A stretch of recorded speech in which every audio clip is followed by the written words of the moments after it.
telling in The Return is of me going back to Libya, not only to see the places and the people that I love and have learned to live without, but also to search for my father. It's not what the book is about at all. My book is about art, revolution and music in 20th century China.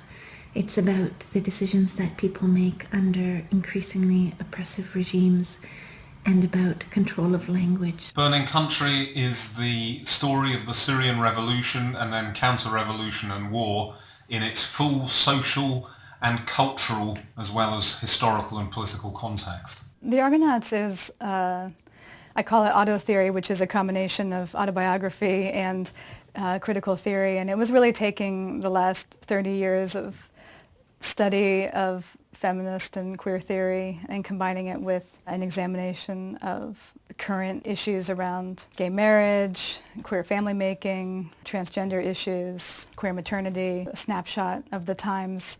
Golden Hill is about trust and deception, and though it makes you wait, it's about the corrosive effects of not trusting anybody, no matter how charming you are. Charm, beyond a certain point, becomes toxic.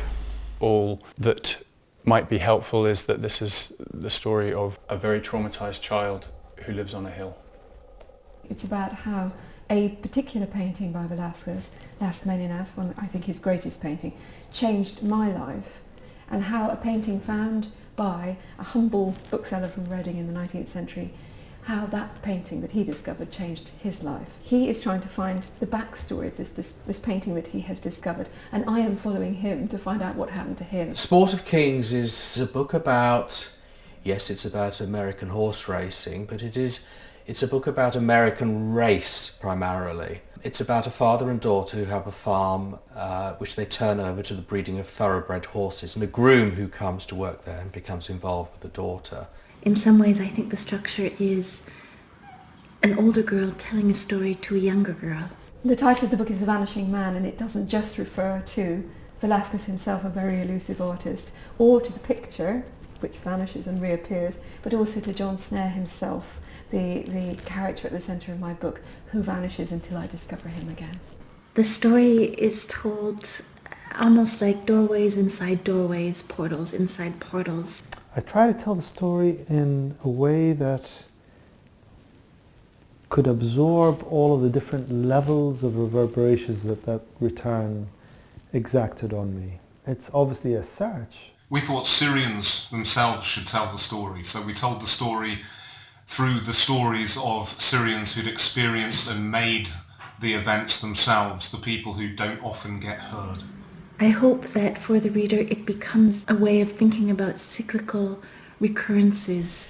It's a book about how we strive to break away from our past, break away from our histories. It's about American slavery and the consequences many, many generations later, both the slave owners and the slaves themselves, and how that has dripped down through American history. If we really want to move towards a socially just world, we have to understand the ground that we're standing on, the ways in which we are echoing the past, and what those echoes will set the parameters for in the world in which we're living now. It's also interested in consciousness, so to have all the resonances of all those moments reverberate against one another. If we could tell the stories of our lives via the people that we love and the people that they love, the people that they failed to protect or tried to protect, the people they betrayed, the people they tried to save. It's a novel about the 18th century written like an 18th century novel with a few cheats and compromises, but the idea is to capture the protean quality that was there at the very beginning of novels as a form when anything could happen. The fiction I love most is always the fiction that leaves me uncertain, that leaves me not quite clear where I am, or maybe even what's happened. And there's something about a particular kind of urgency for me that sense of uncertainty can provoke.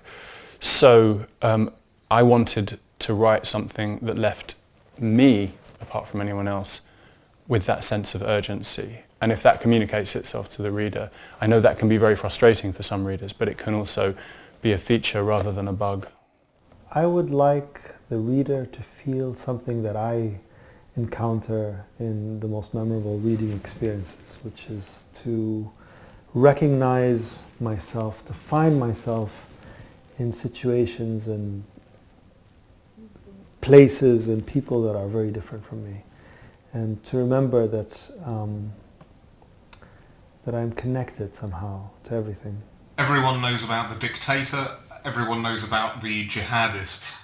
The vast majority of Syrians are not represented by either of those options. We'd like people to take that idea away with them and hopefully to engage with Syrians themselves rather than people with opinions about Syrians. I want the reader at the end of the book to feel immense sorrow and empathy for the character at the heart of it, but they also want them to feel what I feel, which is that his life and my life have both been immensely altered by loving, really I mean loving, the work of Velázquez.